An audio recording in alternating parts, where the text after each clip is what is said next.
Good morning. I'm Dr. BradBlack from Libby, Montana, Center for Asbestos-Related Disease.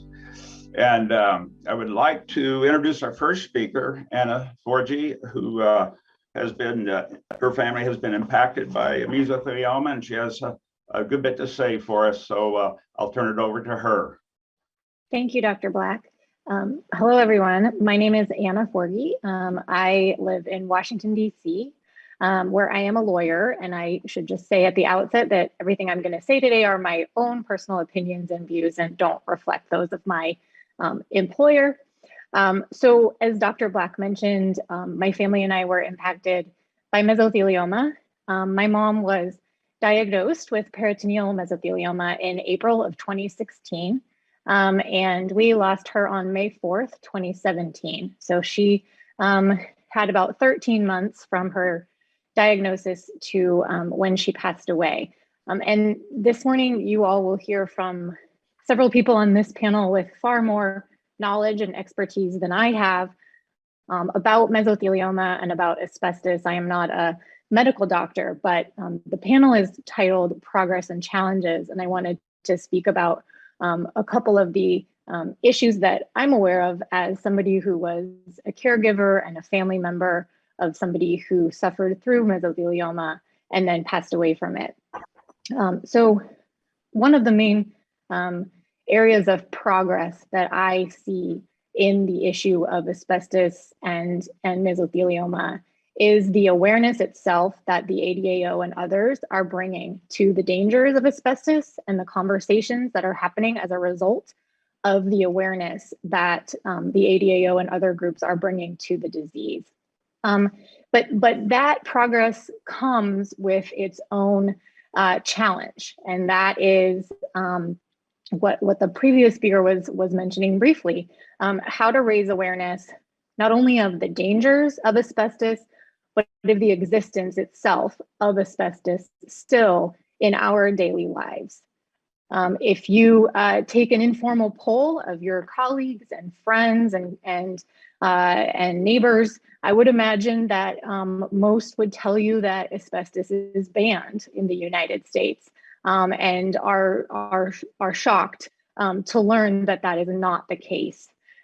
So the ADAO and others are working to change that perception, but I think one area of progress that we can all work on together is to continue to have those conversations and to encourage people to get educated on just how pervasive asbestos remains in our world and in our daily environment. And in conjunction with that, to continue to raise awareness of where asbestos is lurking. For my mom, the asbestos was in a body powder that she used for decades. It was the talc in the body powder was laced with asbestos, something she would have had no way of knowing, especially in her younger years when she was using that body powder. But for so many of us, we use items every day that we don't know. We don't know exactly what's in those items. And so I think that one of the most important things for all of us to do and is to really to challenge ourselves to investigate what is in the products that we're using every single day. Furniture, things you're eating, things you're breathing in, to really to challenge and to question the products and the items that are being sold to us and that are part of our daily lives. And that includes in pushing local elected officials. So if there's something that seems not quite right in your neighborhood where you live, if you feel as though your filter is getting too dirty too quickly in your home, or there's air that every time you're in that area, you tend to get a headache. Those are all things to raise to a local official to investigate, because there are so many contaminants lurking, and asbestos, as we all know, is one of the main ones of those contaminants. The other sort of challenge that I wanted to address today and speak about briefly in connection with the experience that my family and I had with mesothelioma and continue to have with mesothelioma is the challenge of having difficult conversations for patients who are suffering from mesothelioma, and the challenge of having those conversations for their friends and loved ones. And mesothelioma, I think, as a lot of us are well aware, is a very sinister and dangerous disease. It lurks for years. It lurks for decades, as many of the medical professionals on this conference can speak to much more eloquently than I can.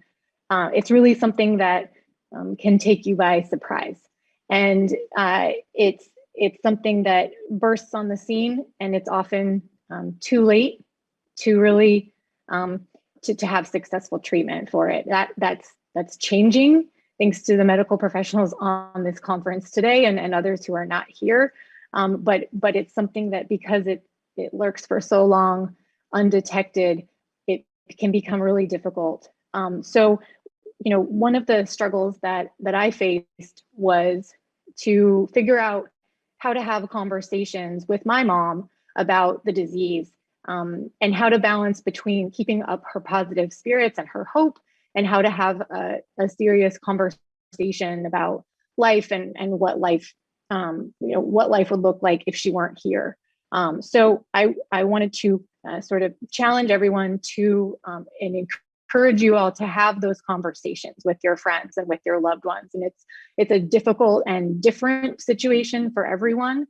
It's something that can be guided by other family members, sometimes by therapists, by friends, but it's something that is very important to do. And sort of along those same lines, to really challenge and encourage everyone to have the difficult conversations with medical professionals, so that you can, in fact, push doctors for answers on things, push for subsequent tests, push for additional research into things, and really try to pursue those things for your friends and for your loved ones.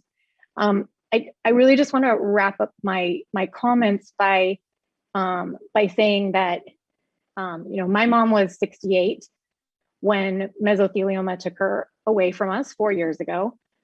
She was an adventurer who never gave up, and she persisted relentlessly in pursuit of her dreams and in pursuit of the things that mattered in her life. She had an insatiable curiosity about the world, especially the natural world. And I think that the role of my section on the panel was titled Warrior, but I really think that my mom was the warrior in this fight. So she would be really proud of all the work that the ADAO and Linda and all of you are doing to really fight this awful disease that took her away far too soon. So thank you all for what you're doing, and I will turn it over to the next presenter. Thank you, Anna.